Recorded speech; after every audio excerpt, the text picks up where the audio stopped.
Hello बच्चों, चलिए प्रश्न को पढ़ते हैं।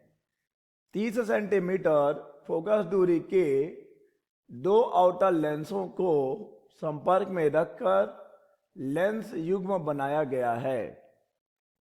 इसकी फोकस दूरी क्या है? चलिए बच्चों, सबसे पहले हम लिख लेंगे मूल अवधारणा।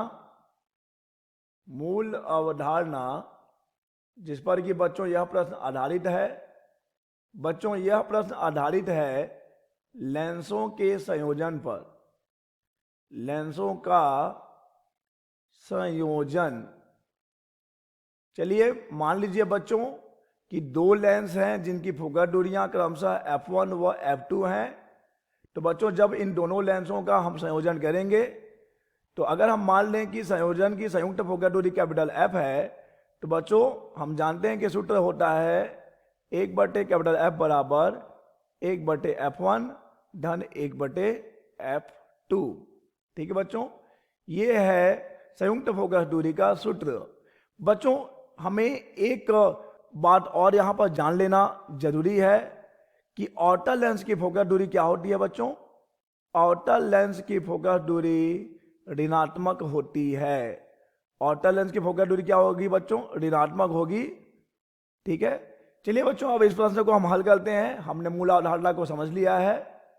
बच्चों प्रश्न में कहा गया है कि 30 सेंटीमीटर फोकस दूरी के दो आउटर लेंस, अतः बच्चों यहां पे f1 का मान 30 और माइनस लगाएंगे क्योंकि आउटर लेंस है, और f2 का मान भी 30 है बच्चों क्योंकि दोनों लेंसों की फोकस दूरियां 30 सेंटीमीटर दी गई हैं और दोनों आउटर है, इसलिए हम माइनस लगाएंगे।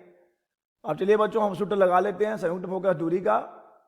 1/F बराबर 1/F1 1/F2। तो यहां से बच्चों 1/F बराबर हो जाएगा। चलिए बच्चों मान रख दें F1 का मान है -30 और F2 का मान भी है बच्चों -30। तो बच्चों यहां से हमें मिलेगा 1/F बराबर, इसे बच्चों हम जोड़ेंगे तो हमें मिलेगा -2/30। -2/30 मिल जाएगा बच्चों। तो यहां से 2 एक कम और ये हो जाएगा 15 दूनी 30। यानी कि बच्चों यहां से हमें F का मान मिल जाएगा -15 सेंटीमीटर। -15 सेंटीमीटर। अतः बच्चों संयुक्त फोकस दूरी कितनी हो जाएगी? संयुक्त फोकस दूरी हो जाएगी 15 सेंटीमीटर। यहां बच्चों ऋण आया है, इसका तात्पर्य यह है कि इन दोनों का जो संयुक्त लेंस होगा वह भी आउटर की भांति ही व्यवहार करेगा। आशा करते हैं बच्चों आपको यह प्रश्न समझ आया होगा। धन्यवाद।